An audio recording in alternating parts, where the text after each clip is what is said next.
పరిధిలోని మండల కేంద్రానికి హైవేకి దగ్గరలో 150 మీటర్ల దూరంలో హైవేకి పక్కపొంటి ఉన్నటువంటి వ్యవసాయ భూముల్లో ఒక ఆడ మనిషి ఒక మగ మనిషి పార్షియల్గా కప్పిపెట్టినట్టు వాళ్ళ చేతులు కాళ్ళు బయటికి కనిపిస్తున్నట్టు మనకు ఇన్ఫర్మేషన్ రావడంతో మోత ఎస్ఐ గారు, మునగాల సిఐ గారు, డిఎస్పి కోదాడ అండ్ నేను కూడా ఇక్కడికి రావడం జరిగింది. ఇందులో ఇద్దరు, ఒక మగ మనిషి ఆడ మనిషిని ఆ పక్కన రోడ్డు పక్కన, మట్టి రోడ్డు పక్కన వ్యవసాయ పొలంలో వాళ్ళని పూడ్చినట్లు, పార్షియల్గా పూడ్చినట్లు మనకు ఆధారాలు వచ్చినాయి. వాళ్ళని తీసిన తర్వాత చుట్టుపక్కల వాళ్ళని వాకప్ చేస్తే వాళ్ళు ఈ మోతే మండల పరిధిలోనే రెంట్కుంటూ ఈ పక్కనే ఉన్నటువంటి బూక్య తాండా వాళ్ళు, బీక్య తాండాకు చెందినటువంటి ఆయన నాగు మరియు కూబా అనేటువంటి ఇద్దరు భార్య భర్తలు, వాళ్ళని ఎవరో గుర్తు తెలియని వ్యక్తులు రాత్రి సమయంలో తలకాయ మీద ఇంజూరీ చేసి ఏదో వెహికల్లో తీసుకొచ్చి ఇద్దరిని ఇక్కడ కప్పిపెట్టినట్టు మనకు ఆనవాళ్ళు వస్తున్నాయి.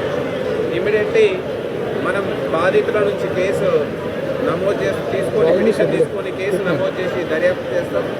దీంట్లో వివిధ కోణాల్లో మనం ఎగ్జామిన్ చేసుకొని వాళ్ళ వ్యక్తిగత ఫ్యామిలీ రిలేటెడ్ కావచ్చు, అదేవిధంగా అప్పుల వాళ్ళకి సంబంధించినవి కావచ్చు, వ్యవసాయ పొలంల దగ్గర కావచ్చు, ఇంకేదైనా యాంగిల్లో వీళ్ళకు పడని వాళ్ళు ఉన్నారా, శత్రువులు ఉన్నారా, అదేవిధంగా వీళ్ళని ఇంతటి ఘాతుకానికి గురి చేసిన వ్యక్తులు ఎవరై ఉంటారు అనే దాని మీద మనం మునగాల సిఐ రామకృష్ణారెడ్డి గారి ఆధ్వర్యంలో దర్యాప్తు టీంని ఏర్పాటు చేస్తున్నాం.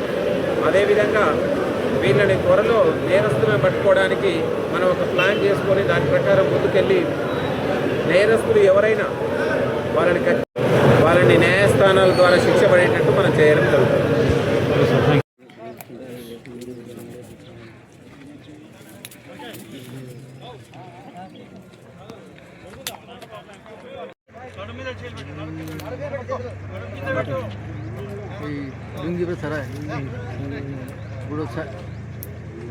ఆగలేదురా నువ్వు.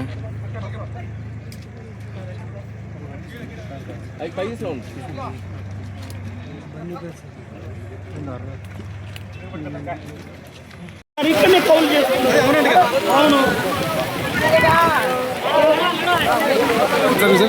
భార్య భర్తలు